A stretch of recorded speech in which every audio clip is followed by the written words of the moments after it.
या देवी सर्वभूतेषु मां शैलपुत्री रूपेण संस्थिता। नमस्तस्यै नमस्तस्यै नमस्तस्यै नमो नमः। जय माता दी। मां शैलपुत्री की व्रत कथा। सर्वप्रथम आप सभी को शारदीय नवरात्रि की हार्दिक शुभकामनाएं। नवरात्रि में हर दिन मां के अलग स्वरूप की पूजा अर्चना की जाती है। आज शारदीय नवरात्रि का पहला दिन है, यानी मां शैलपुत्री की आराधना का दिन। मां का यह रूप भक्तों को मनचाहे वरदान का आशीर्वाद देता है। नवरात्रि के पहले दिन घर में कलश स्थापना करने के बाद मां शैलपुत्री की पूजा की जाती है। मान्यता है कि इनकी पूजा से चंद्र दोष से मुक्ति भी मिल जाती है। जानिए नवरात्रि के पहले दिन की व्रत कथा। धार्मिक मान्यताओं के अनुसार कहा जाता है कि देवी दुर्गा ने आश्विन के महीने में महिषासुर पर आक्रमण कर उससे 9 दिनों तक युद्ध किया और 10वें दिन उसका वध किया। इसलिए इन 9 दिनों को शक्ति की आराधना के लिए समर्पित कर दिया गया। आश्विन मास में शरद ऋतु का प्रारंभ हो जाता है, इसलिए इसे शारदीय नवरात्रि कहा जाता है। मान्यता है कि चैत्र नवरात्रि की साधना आपको मानसिक रूप से मजबूत बनाती है और आध्यात्मिक इच्छाओं की पूर्ति कराने वाली होती है। वहीं शारदीय नवरात्रि सांसारिक इच्छाओं को पूरा करने वाली मानी जाती है। अब आइए श्रवण करते हैं नवरात्रि की पौराणिक कथा। एक समय बृहस्पति जी ब्रह्मा जी से बोले, हे ब्राह्मण श्रेष्ठ, चैत्र व आश्विन मास के शुक्ल पक्ष में नवरात्र का व्रत और उत्सव क्यों किया जाता है? इस व्रत का क्या फल है? इसे किस प्रकार करना उचित है? सबसे पहले इस व्रत को किसने किया? सब विस्तार से कहिए। बृहस्पति जी का ऐसा प्रश्न सुन ब्रह्मा जी ने कहा, हे बृहस्पति, प्राणियों के हित की इच्छा से तुमने बहुत अच्छा प्रश्न किया है। जो मनुष्य मनोरथ पूर्ण करने वाली दुर्गा, महादेव, सूर्य और नारायण का ध्यान करते हैं, वे मनुष्य धन्य है। यह नवरात्र व्रत संपूर्ण कामनाओं को पूर्ण करने वाला है। इसके करने से पुत्र की कामना करने वाले को पुत्र, धन की लालसा वाले को धन, विद्या चाहने वाले को विद्या और सुख की इच्छा वाले को सुख मिलता है। इस व्रत को करने से रोगी मनुष्य का रोग दूर हो जाता है, मनुष्य की संपूर्ण विपत्तियां दूर हो जाती है और घर में समृद्धि की वृद्धि होती है तथा बंध्या को पुत्र प्राप्त होता है। समस्त पापों से छुटकारा मिल जाता है और मन का मनोरथ सिद्ध हो जाता है। जो मनुष्य इस नवरात्र व्रत को नहीं करता वह अनेक दुखों को भोगता है और कष्ट व रोग से पीड़ित हो अंगहीनता को प्राप्त होता है। उसके संतान नहीं होती और वह धन धान्य से रहित हो भूख और प्यास से व्याकुल घूमता फिरता है तथा संज्ञाहीन हो जाता है। जो सधवा स्त्री इस व्रत को नहीं करती वह पति सुख से वंचित हो नाना दुखों को भोगती है। यदि व्रत करने वाला मनुष्य सारे दिन का उपवास न कर सके तो एक समय भोजन करे और 10 दिन बांधवों सहित नवरात्र व्रत की कथा का श्रवण करे। हे बृहस्पति, जिसने सबसे पहले इस महाव्रत को किया है वह कथा मैं तुम्हें सुनाता हूँ। तुम सावधान होकर ध्यान पूर्वक सुनो। इस प्रकार ब्रह्मा जी का वचन सुनकर बृहस्पति जी बोले, हे ब्राह्मण, मनुष्य का कल्याण करने वाले इस व्रत के इतिहास को मेरे लिए कहो। मैं सावधान होकर ध्यान पूर्वक सुन रहा हूँ। मैं आपकी शरण में आया हूँ, मुझ पर कृपा करिए। ब्रह्मा जी बोले, प्राचीन काल में मनोहर नगर में पीठत नामक एक अनाथ ब्राह्मण रहता था। वह भगवती दुर्गा का भक्त था। उसके संपूर्ण सद्गुणों से युक्त सुमति नाम की एक अत्यंत सुंदरी कन्या उत्पन्न हुई। वह कन्या सुमति अपने पिता के घर बाल्यकाल में अपनी सहेलियों के साथ क्रीड़ा करती हुई इस प्रकार बढ़ने लगी जैसे शुक्ल पक्ष में चंद्रमा की कला बढ़ती है। उसके पिता प्रतिदिन जब दुर्गा की पूजा करके होम किया करते तो वह उस समय नियम से वहां उपस्थित रहती। एक दिन सुमति अपनी सखियों के साथ खेल में लग गई और भगवती के पूजन में उपस्थित नहीं हुई।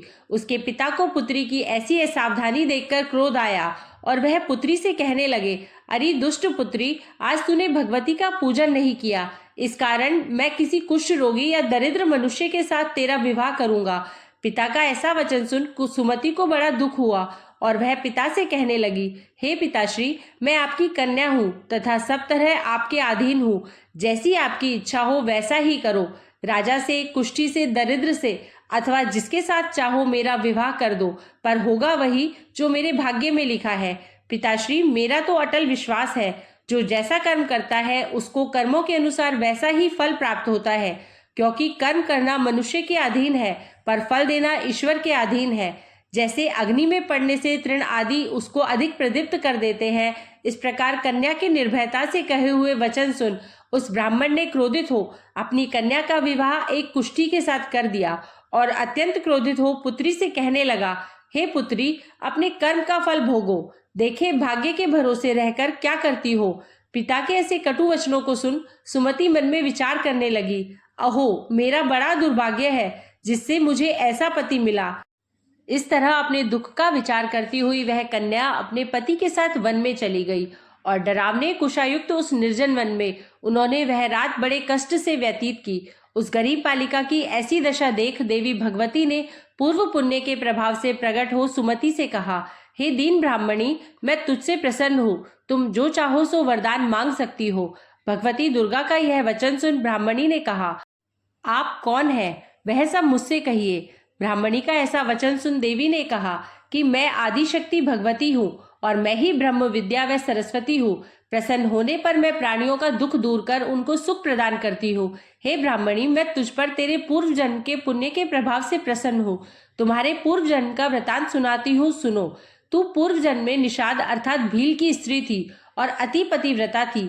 एक दिन तेरे पति निषाद ने चोरी की। चोरी करने के कारण तुम दोनों को सिपाहियों ने पकड़ लिया और ले जाकर जेल खाने में कैद कर दिया। उन लोगों ने तुझको और तेरे पति को भोजन भी नहीं दिया।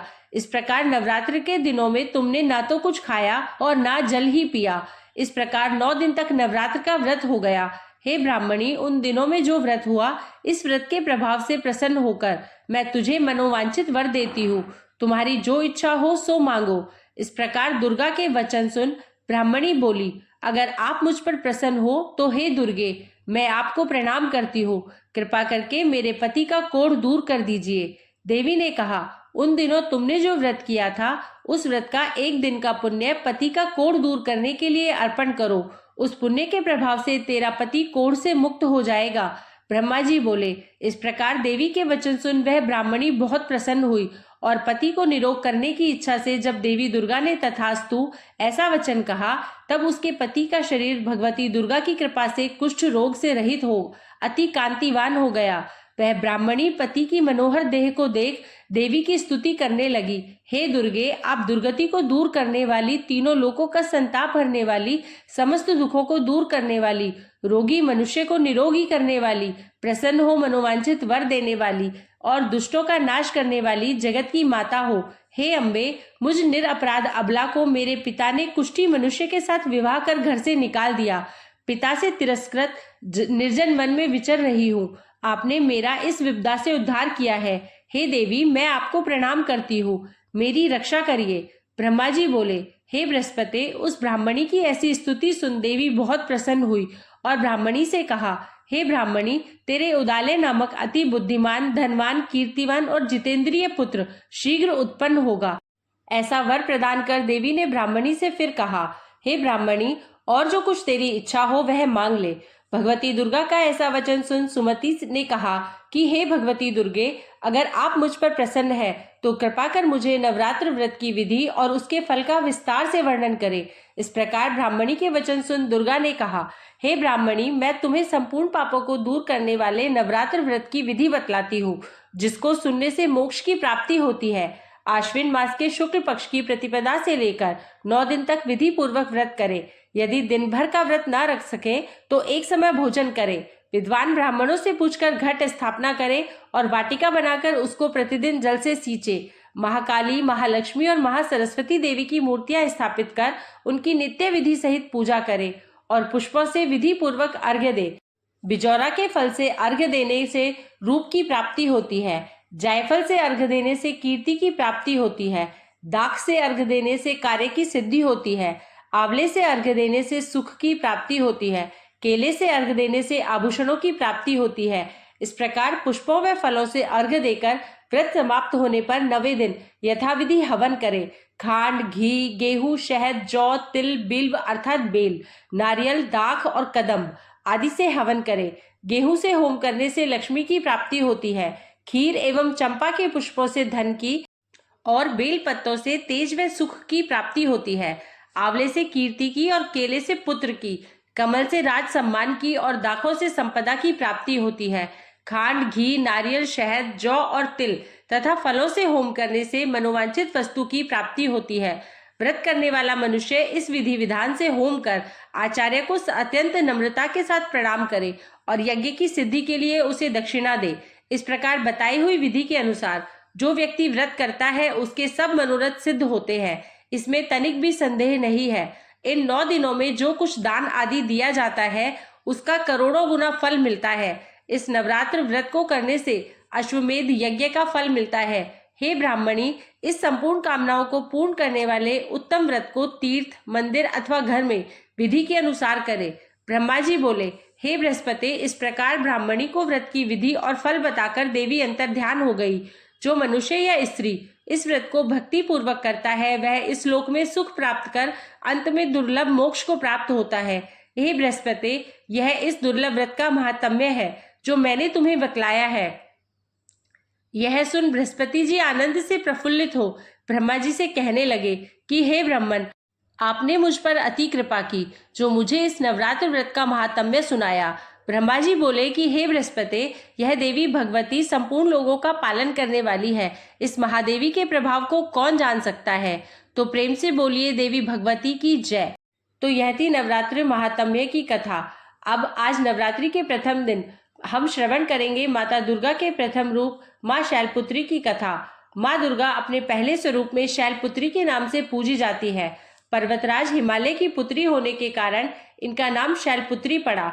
अपने पूर्व जन्म में यह प्रजापति दक्ष की कन्या के रूप में उत्पन्न हुई थी, तब इनका नाम सती था। इनका विवाह भगवान शंकर जी से हुआ था।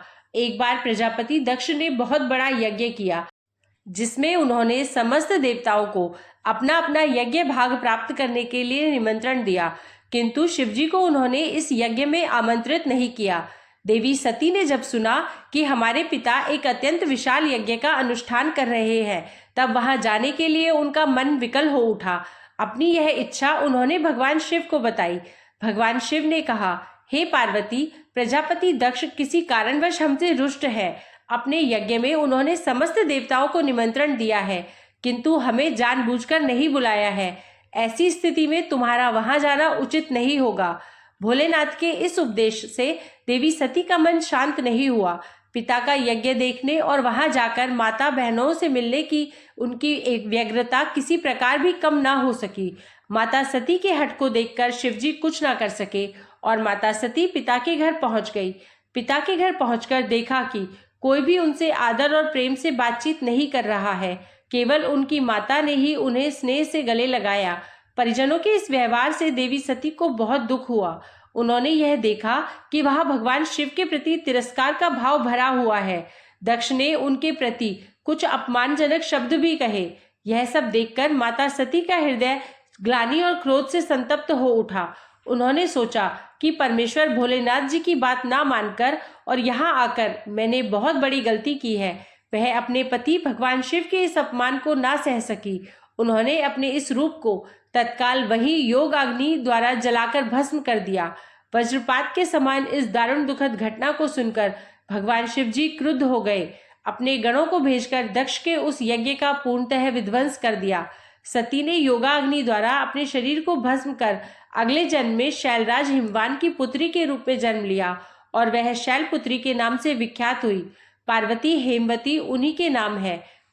इस जन्म में भी शैलपुत्री देवी का विवाह भगवान शिव जी से हुआ। कहा जाता है कि नवरात्र के प्रथम दिन यानी प्रतिपदा को जो भी भक्त माँ शैलपुत्री के दर्शन करता है, उनकी कथा को सुनता है, तो उनके सारे वैवाहिक जीवन के कष्ट दूर हो जाते हैं। क्योंकि माँ शैलपुत्री का वाहन वृषभ है, इसलिए उन्हें वृषारूढ़ भी कहा जाता है। उनके बाएं हाथ में कमल और दाएं हाथ में त्रिशूल रहता है।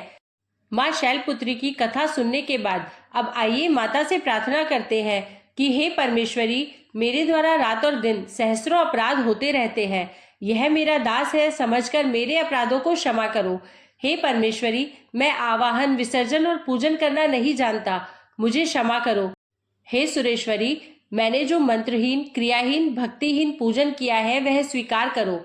हे परमेश्वरी, अज्ञान से, भूल से अथवा बुद्धिभ्रांत से जो न्यूनता अथवा अधिकता हो गई है उसे क्षमा करिए तथा प्रसन्न हो जाइए। इसका जाप मंत्र है ओम एम ह्रीम क्लीम चामुंडाय विच्चे नमः। मनोकामना सिद्धि के लिए इस मंत्र को 108 बार जाप करें। बोलिए शैलपुत्री माता की जय। अब आइए माता शैलपुत्री की आरती सुनते हैं। शैलपुत्री माँ बैल असवार, करे देवता जय जयकार। शिव शंकर की प्रिय भवानी, तेरी महिमा किसी ने न जानी। पार्वती तू उमा कहलावे, जो तुझे सिमरे सो सुख पावे। रिद्धि सिद्धि परवान करे, तू दया करे धनवान करे। सोमवार को शिव संग प्यारी, आरती तेरी जिसने उतारी। उसकी सगरी आस पुजा दो, सारे दुख तकलीफ मिला दो। घी का सुंदर दीप जला के, गोला गरी का भोग लगा के, श्रद्धा भाव से मंत्र गाए, प्रेम सहित फिर शीश झुकाए।